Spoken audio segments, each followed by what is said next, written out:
You're listening to The Alex Jones Show.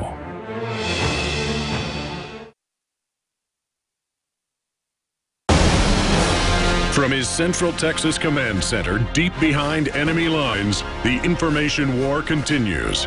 It's Alex Jones and the GCN Radio Network. Let me boil it down real simple. It's the bottom line. Globalist interests have made a deal with Saudi Arabia to turn over most of the Middle East and part of Africa to them and part of Asia, if they will in turn attack certain sites in Russia and the United States and Europe so that they can destabilize Russia and then take American and European liberties. It's a very simple equation, and continue to invest the money that the Saudi Arabians make off their sweet crude. See, it's not just the Saudi Arabians have a bunch of oil that's right under the sand. It's that it's almost gasoline when it comes out of the ground. That's what sweet means. I know most of you know that, but other folks don't. They're like, why don't we just get oil somewhere else? Well, it costs them maybe $10 a barrel to get it out of the ground. And it cost 100 out of Venezuela, about 50 out of Texas, about 75 out of most areas in Canada. So do the math. Saudi Arabia, set up by British intelligence to get the oil, Standard Oil was involved, has been trying for over 100 years to stop Iran from selling its oil. It's got some sweet crude. So it's the same story over and over again. We got Robert, Elijah, George. When we get back in the next segment, I'm going to open the phones up to everybody. I mean, I specifically, though, want to get all the listeners' take on our government openly radicalizing Islam, and now they're saying they're going to attack the shopping malls. Oh, we got to take all your rights. When our own government says they're bringing in, quote, Syrian and Iraqi refugees who just so happen to be Wahhabist. Over and over again, they let the Wahhabists fly out of Europe and the U.S. and England on major airlines to the Middle East to then fight. This is an army, a group produced by the West, funded by Saudi Arabia. So I want everybody's take on this. 877-789-ALEX, 877-789-2539. Let's go ahead and go to Robert in North Dakota, veteran of the 82nd Airborne, says he wants to give his take on this. Go ahead. Thank you, Alex, for taking my call, sir. I admire you so much. You are a great American for getting all this information out. Please give me just a couple minutes here. I've got some dots I want to connect with you that is going to absolutely prove to your listeners. I know you already know this, but it's going to prove to your listeners that what you are speaking about is absolutely true. Well, start breaking it down. Go ahead. Go ahead. I'm a veteran of the 82nd Airborne, and I have a lot of Special Forces friends of mine who, it's running through the military. They are fed up with this. Now, here's my point. What you're talking about is in the Bible. The one world government, the 4 blood moons, and the solar eclipse that we're going to have next month is proof of what's going on. In the prophecies of Daniel and in Revelation, it speaks of the end-time beast. And the end-time beast is always described as nations. In Daniel, they're separate. It's the bear, which is Russia, the leopard, which is Germany, the lion, which is Great Britain. And interestingly enough, in Daniel, he sees the eagle coming out of the lion. But where did America come from? We came from Great Britain. Now, in Revelation, in the last days, now here's where the 4 blood moons and the solar eclipse comes in. This is no coincidence. In the Revelations now, the nations are combined to one. It's described as having the feet of the bear, and so on and so forth. And Turkey invading, getting involved here now with Syria is, if I'm not mistaken, Turkey is ancient Gog, G-O-G. So yeah, it says Gog and Magog. Gog and Magog, Gog yeah. and Magog, yes, Gog and Magog has begun. This is no joke, people. Alex is right on the money.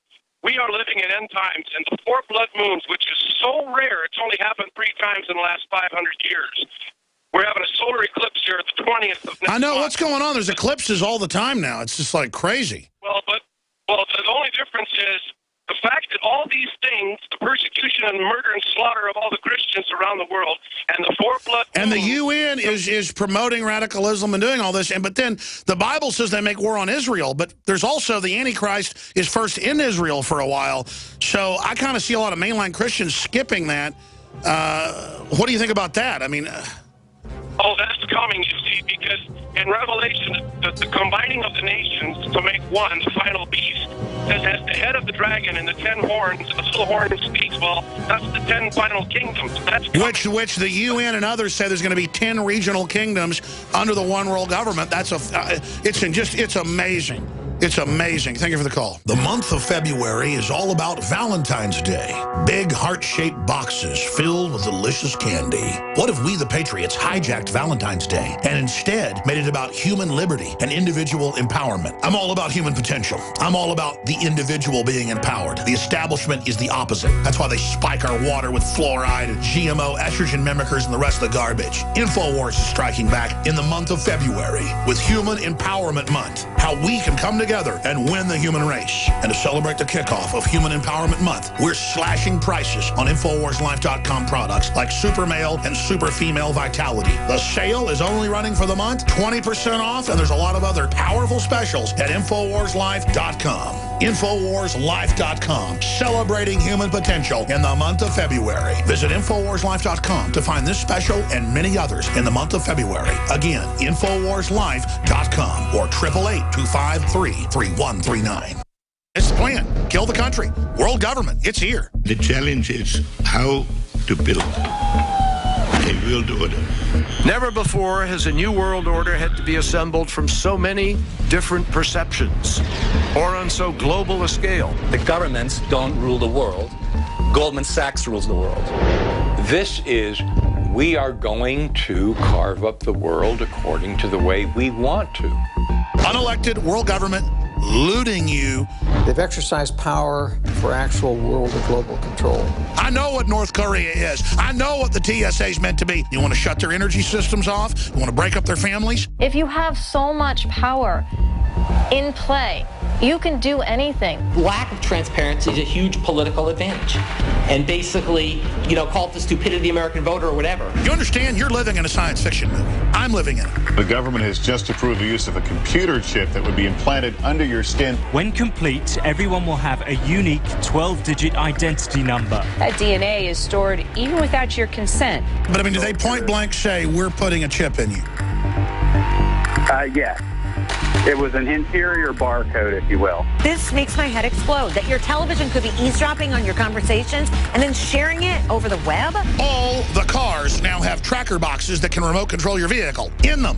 The Justice Department is building a national database to track in real time the movement of vehicles around the U.S., storing hundreds of millions of records about motorists. It's like the elite or space aliens or something with a master plan. It's so evil.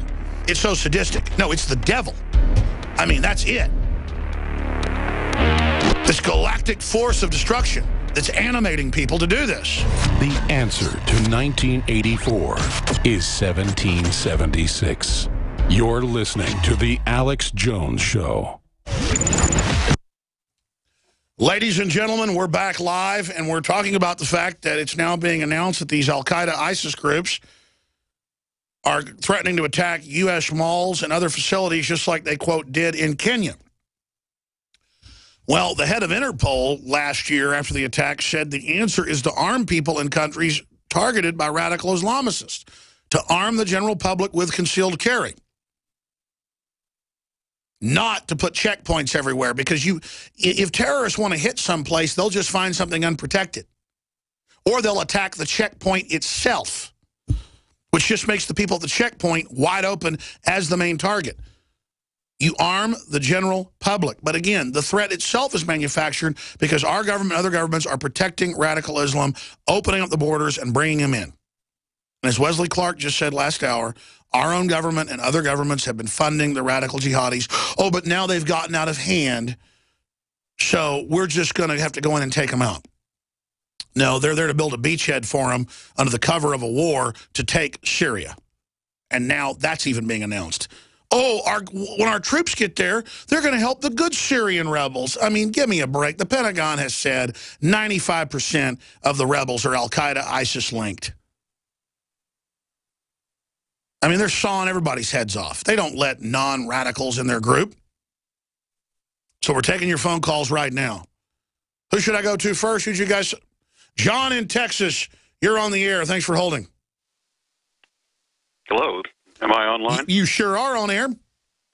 Okay. Alex, I just basically wanted to vent a little bit of frustration here regarding immigration. I'm trying to get a fiancé from Ukraine over here. It's costing thousands of dollars. It'll probably take me 8 months to get her here, you know, and it is just so frustrating because every obstacle, you know, to get, you know, a Caucasian woman into this country is incredible. It is true that in this new system, everything's discriminatory towards whites by design. And they've got studies out, you can look them up, that Europeans, Australians, South Africans who are white cannot basically get here. But for whatever reason, if you're from a third world African country or from a collapsing Latin American country, you can have your babies free, everything. In fact, there was a headline in CNN last week that Chinese women come here, they advertise that they're coming here, they come here and have their babies so they become U.S. citizens. They do try to go after people for fraud if they're Caucasian, but they have trouble enforcing it because of selective enforcement. So the answer would be go to Ukraine, fly her here as a visitor, you know, get her pregnant, and fly her here, and she has the baby, and play the system. Have the baby for free, get on welfare, and just sit on your butt for the rest of your life. Oh, I'm sorry, you don't do that. You don't engage in fraud. You're not a good American. Did you hear me mention that tomorrow in Austin, Texas, Austin Welcoming City Summit? The purpose of the Austin Welcoming City Summit is to convene community stakeholders to network, explore welcoming city concept as it exists nationwide, learn about recognizing best practices in immigrant integration, and inform Austin's own welcoming city. And it's how to get the illegals into the country, and they get free breakfast, lunch, and dinner. And but again, there you go. So maybe you should just try to get her here to that. Of course, she probably wouldn't be very welcome. Go ahead. Conservative woman, and she wants to, you know, get married before we have a child. So, I mean, and I agree. I agree. Well, you just need to get over there to Ukraine and marry her, and then, of course, they're going to ask you that when you go through... Then it takes longer to get here. It doubles the time to get her here. I mean, on a fiancé visa, it's 6 or 7 months. And yeah, I mean, I'm told those Ukrainian women are quite lovely. Oh, they're the best on the planet. Well, you got a problem. Like, and then I hear they like Yes, I do. Yes, I heard they're real feminine, too, which is just horrible. Absolutely. They're gorgeous. I heard they like Good men. girl. That's another horrible crime. Well, yes, they do like men, and they do like Texans. Oh, no. Which is, yeah, right. I mean, I'm totally vulnerable. You know? Anyways, I hear you, brother. Hey, it's red-blooded people that make the planet go round. The system doesn't like it. We will have children, and we will have plenty of children, and that's our goal. Well, I think you're bad, and I just think I think you should just crawl in a corner and die because you're white, and that's inherently bad. I appreciate your call. You know, past all the sarcasm, humans are humans. I mean, you take the Hispanic population of this country; they are fundamentally very conservative when it comes to family and values. The problem is the Democrats, the socialists, the engineers are bringing unskilled people here and then indoctrinating them. When they bring the illegals in and put them on buses at the border, we broke this, but it's even in the New York Times, they then, they're advertising for women without husbands who are poor with their kids, and then they basically wed them to the state. They bus them into Democratic-controlled areas. They're then basically put through the system with Democratic Party lawyers who then get a cut of their paycheck for the rest of their lives. So it's modern slavery. And I found the audience that's the most responsive to this is Hispanics. Because Hispanic Americans are here paying taxes, paying for insurance, jumping through all the hoops, breaking their backs, super smart, hardworking people, and they're watching their main competition be 800 million people in collapsing hellhole Latin America come up here and then just basically go into the welfare system and compete with them for jobs because the illegals will get welfare and work, and they see their wages being driven down. So the most responsive audience we've got is Hispanic Americans when it comes to immigration issue. And that's what's crazy. The media goes, you're anti-Hispanic if you don't want totally open borders. Well, Hispanics are fundamentally fair people. They're not stupid. They go, well, I can't go to Mexico if my name's Jones or Gonzalez or Schmidt or Chang or whatever it is, or Nabutu out of Africa. You can't go there if you're Guatemalan. and your name's Gonzalez, you can't go to Mexico. Show up at a hospital, have a baby, and then it's paid for and you get put on welfare. I mean, the Mexicans would literally throw you in a jail, beat you up,